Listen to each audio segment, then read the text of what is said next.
people are asking about this QB tier thing. Yes. This is right in your wheelhouse. You're all about the tiers. I think tiers are very important. I haven't looked at the phenomenon that's going around. I'm trying to avoid Twitter.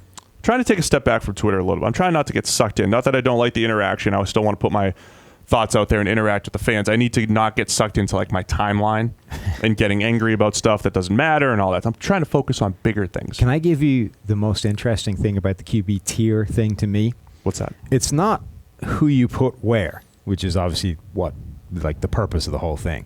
It's what you designate the tiers as being in the first place that interests me. Yeah. So we had this discussion the other week about the tiers being essentially related to money and team building. Right. Like that's what's starting to interest me the most. It's not, elite, very good, average, bad, whatever. It's you've got this golden area of great quarterback, rookie contract. That's like the jackpot. And then below that, it's just great quarterback, regardless of how much you're stuck paying him. Then you get into this gray area and the sort of different tiers of, all right, now I've got an okay quarterback who I need to pay a decent amount of money, or I just throw a dart at a draft pick. Honestly, so going back to the QB clustering thing that George and Eric worked on, and this came from us having back and forth discussions on how do we define quarterbacks, and then they kind of let the math shape these clusters, and they came up with 6 basic clusters, and here's how they shake out. Cluster 1 is your elite quarterback, and it's all based off of positive and negative grades in the quarterback system, essentially. So your tier 1 quarterback, it's Brady, Breeze, Rodgers, over time, consistently sitting in tier 1, and they make a lot of throws. They don't miss a ton of throws. They make big-time throws. They don't have a ton of turnover-worthy throws, right? So those guys are pretty clear, right? Tiers 2 and 3, clusters 2 and 3, because they're not tiers, right? Clusters 2 and 3 are where the majority of the quarterbacks in the NFL probably fall.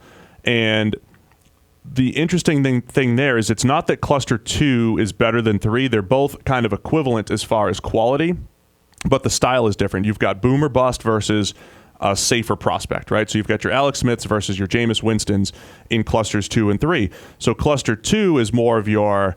I actually forget which is which, but I think cluster 2 is your safer, not going to turn the ball over as much, not going to make as many positive throws, but he's going to keep you in games, that type of guy, versus the cluster 3 guy, which is going to make more positives than cluster 2, but also more negatives. So high positives, high negatives versus low positives, low negatives, for just simplicity's sake. And 20-something quarterbacks fit into those top 3 tiers. 20 to 25 quarterbacks. That's what's really interesting about this, whether you're dividing it up by the sort of money salary cap aspect or whether you're dividing it up stylistically, there are so much more interesting ways to look at it than just better than the other guy. Right. Well, because I think a big part of it is, okay, if you have Carson Wentz or you have Deshaun Watson or you have Alex Smith, what do you do? Or what should you expect? That's a big part of it. What do you expect from this guy? And with Alex Smith, you say, okay, I know we like to poo-poo coaching, QB winning percentage and all that stuff, but the fact that Alex Smith has consistently pretty much been on a winner, I think has spoken to his style of taking care of the ball, right? Now, do you want him to go out? So I think he's capable of going out to win a game for you here and there, but he either chooses not to, or stylistically you say, okay, we just want him to get us on the green, get us close.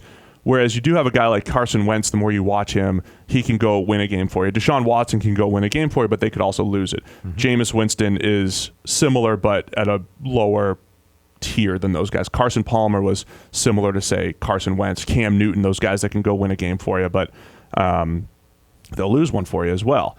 So I think knowing what you have is important. And then if you're an organization, if you have a Carson Wentz, I don't think his MVP season of 2017, MVP caliber season, is real Carson Wentz. I thought that was one of his peaks, just like Cam Newton's peak was 2015. Can he hit? Now, a peak doesn't mean it's the top you'll ever hit. It means in a 10-year career, you might hit 3 peaks, and that's going to get you pretty close. That's the other aspect about all this, right, is when.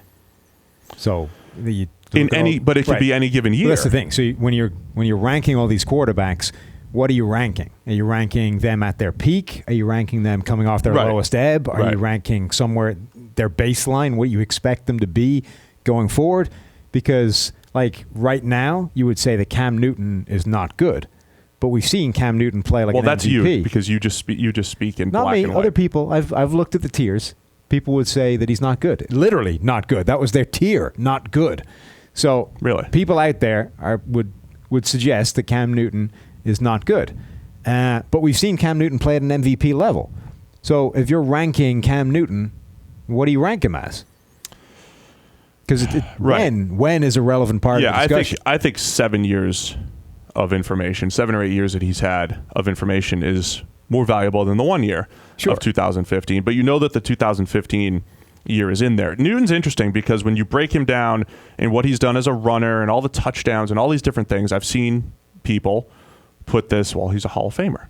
Put this Hall of Fame case out there. God. But I still don't think throw for throw, he's been a top 10 quarterback more than maybe twice.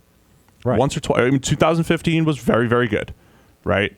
And then there's a couple other years, I forget specifically, where he was like in and around the top 10 in our quarterback grades, but there's a lot of years at 19th and 20th. And I know last year he had the shoulder injury and all that stuff. Mm-hmm. So, I've learned I don't want to piss off all the Panthers fans all the time. Well, he had the shoulder. I'm working on my list of NFL teams. When we preview the season, we'll tell you how bad they were. But Cam regressed back into what he was in 2016 and 17 after the shoulder injury. So essentially you take his numbers in 16, 17, and 18. They're almost identical across the board, positives and negatives and accuracy percentage and all these different things. And so last year he kind of regressed with the shoulder, but kind of back to where he was anyway. And I watched a little bit more of Cam this weekend, actually, while I was traveling and on vacation. And you see that it really is just like makes a great throw, throws the deep out, throws this nice pass where it's like that's an NFL throw, and then he makes the same pass and leaves it behind for what should have been a easy pick six, right? So that has been, I think, the story of Cam's career. He has to be. He's barely a top 50. He's in the 10 to 15 range at best when you're ranking the best quarterbacks. But yes, in any given year, it's not surprising to see him as a top 5 guy because he's in that volatile group. So he could be top 5 or he could be 25th. And we have actually seen that in his career. Is that fair? Yeah, I think so. The bottom line with all this is I think the most important part of the ranking of the quarterbacks thing is what exactly you're setting your tiers as. Because that's way more relevant than the actual list or where the quarterbacks sit. It's what you're determining that by. We could do this before the season. I mean, I really think if we're talking a potential tier 1 quarterback that you feel most, you just feel all this is playing the odds, right? You feel best about these guys being in the top 10 in any given year in PFF grades. There's 10 guys that in the NFL currently right now that I think have separated them from the rest. And then there's there's the safe guys, and then there's the boom or bust guys. And if you put Watson and Wentz and Stafford and Newton and all those guys in the boom or bust, then that gives you back this year. Yeah, that makes sense. That's what he is. Even those 10 guys at the top, though, in any given year, 2 of them are going to have crappy years and not be in that top 10. So that's the other thing too. So let's go back to the draft class 2 years ago. Baker Mayfield versus Sam Darnold versus Josh Rosen, Josh Allen, and all that stuff. I even said, as much as we loved Baker Mayfield, think he's better than the rest of the group, and there's a big step down from him to Darnold to Rosen to Allen and all those guys. I said there will be 1 or 2 years, maybe 3 years, where Darnold is better than Baker, or Rosen has 1 or 2 years where he's the best, right? I mean, that's fair. And this is what I said about the Watson, Mahomes, Trubisky class.